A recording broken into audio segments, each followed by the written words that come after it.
This is the Business Breakfast on the UAE's #1 talk radio station. Dubai Eye 103.8.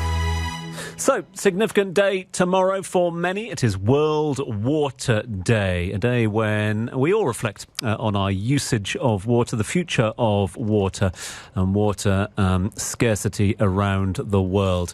That might be something that we have our attention drawn to on one day. But one man who thinks about that every single day is, of course, the Chief Executive Officer of Metito Utilities, a global investor, developer and operator of sustainable water management solutions, with an iconic portfolio of projects. Here to talk about those projects and more is Rami Gandor. Rami, always good to see you. Thanks very much indeed for joining us. Thank you, Tom. Nice to have you on board, especially on the eve of what is such a significant day, not just for you, not just for us, but the world as a whole. I mean, I almost feel silly asking you a question of this magnitude, but try and put into context for us ahead of World Water Day just what a critical challenge we are facing at the moment when it comes to water scarcity.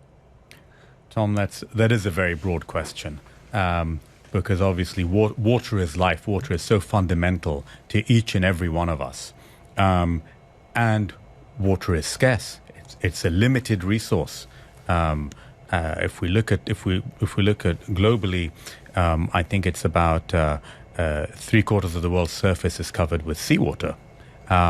What's left in terms of availability of fresh water is very limited, and a lot of that is locked up in ice forms at the poles or in the glaciers. So as you drill down into rivers and lakes, and what's available as fresh water through natural means is very, very little. And that's why water is always so sensitive. We've had many wars around the world that are all actually about water as their fundamental reason. And at the same time, we are here in this beautiful city of Dubai, in what is actually a desert. And if we think about it, there is no way that the level of population that is over here and in other cities of the region could be surviving without a real strategy in terms of where are you sourcing that water from, how are you managing that water. I think it's about 45% of the global desalination capacity is here in the GCC. And as we see technologies change, we see that more and more desalination taking place globally.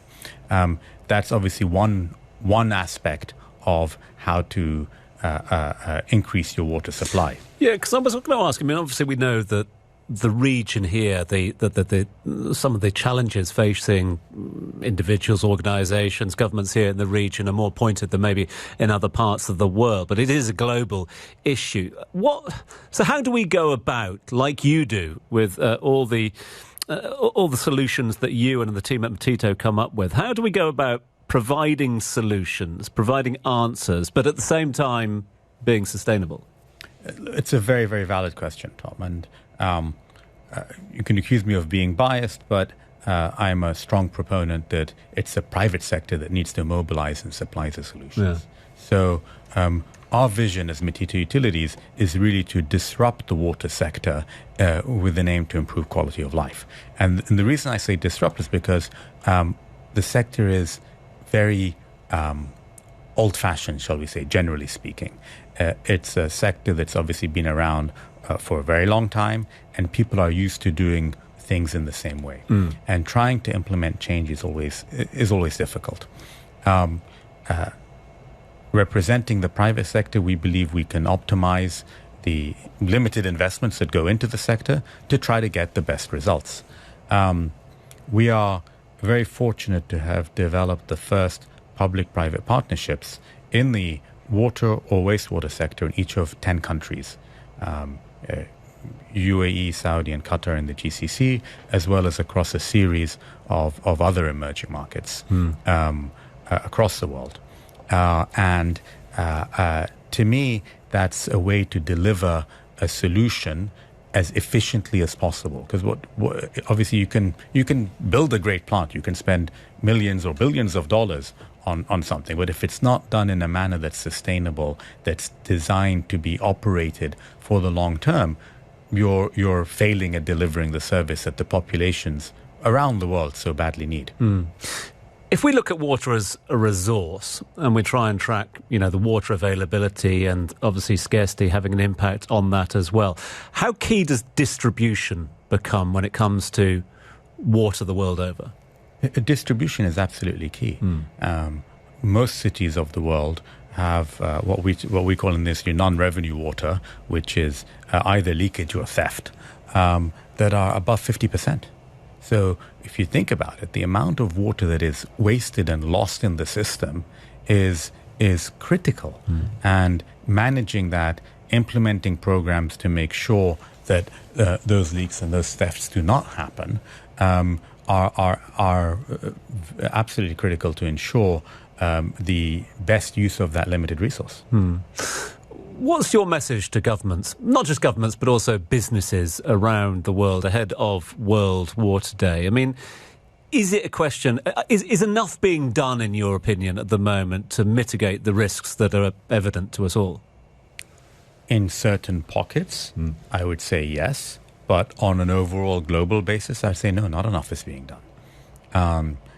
So you have exemplary governments that are really doing a lot. Here in Dubai, DEWA, for example, Dhaka and Abu Dhabi I've got some very, very interesting and very advanced programs that are taking place. If we look at certain places like Singapore, what they've achieved in terms of getting water reuse accepted by the population, for example, is something that's absolutely tremendous. But as we look at it, your question was, what is my message to, well, firstly, governments, is treat water as a resource and recognize its value. And I say recognize its value, that also means avoiding subsidies, because subsidies distort consumption. And I understand that people view water as a right, but don't use water as a vehicle to subsidize people. I don't particularly want to get involved in economic policy, but if you want to subsidize a separate segment of the population, but don't use water as a vehicle to that. And what you need to ensure is that people value. If you look at it, think of in a poor developing country, what happens when you over-subsidize water is that the water authorities are not able to pay for the service. So there's very limited connections. Typically, those connections are to the wealthier parts of town. And then when you go to the poor parts of towns in developing countries where slums and so on maybe, people still need water, but they end up paying for tankered water. So they pay 20 times the price. So actually, people will pay for water because they have to. They have no choice. So it's much better to have the right economic model and have a proper free market to ensure that the efficient solutions are delivered. My second message to governments is engage with the private sector. In the projects that we develop, where we invest into owning and operating the assets, we are paid per cubic meter of water that is delivered or cubic meter of wastewater that is treated. So if we don't deliver water to the right standard, we don't get paid. And these are typically long-term contracts. It's very different than the more, shall we say, old-fashioned way where you ask somebody to build a plant for you and you pay them and then you leave it. It works, it doesn't work. No one's held accountable. Yeah. So that accountability is what's really required. Accountability is key, and I think that's a great message for us all. Governments, business and individuals alike. Rami Gandour, thank you so much indeed for your expertise. Thanks for your leadership in this sector. Down the years, Rami is the Chief Executive Officer of Metito Utilities, joining us live here this morning. Thanks so much indeed for being with us. Thank you, Tom. Appreciate it. This is the